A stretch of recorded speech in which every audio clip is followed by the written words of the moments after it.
Guys, may kakilala kami na taga Manila. Kilala ba din ito? Di ba ito yung tagbak sa atin? Yung mga Bisaya. Pakainin Oh. siya. Ito yung taga Manila. Papakainin ko siya kung kakain ba siya. Patikim. Patikim namin yan sa kanya. Guys, pag hindi to masarap, guys. Oh. Ito. Yan, tagbak yan ha. Tagbak yan. Tagbak. Tagbak to, guys. Tagbak yan.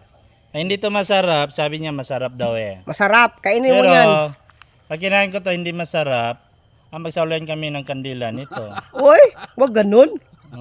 Kinakainin mo Masarap na. ba to? Oo.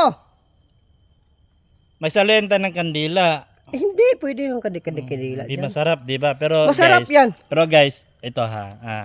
Dahil friend ko tong kapatid na to. Kinakapatid ko to eh. Kinakaya, tagbak yan at tagbak Kinakain yan. niya. Kinakain Gusto kong ko rin. matry. Sige Gusto kong na. matry.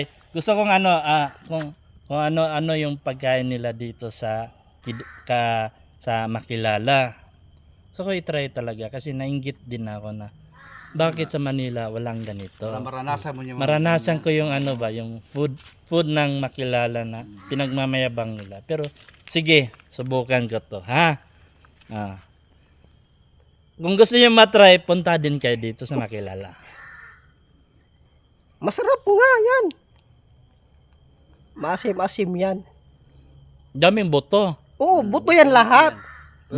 Buto yan lahat. Kainin mo yan, ilunukin mo. Baka magkanunta. Hindi, lulukin mo. Sarap. Sarapan ka. Maalat na masarap. Maalat matamis ano? Parang tamod. Ay,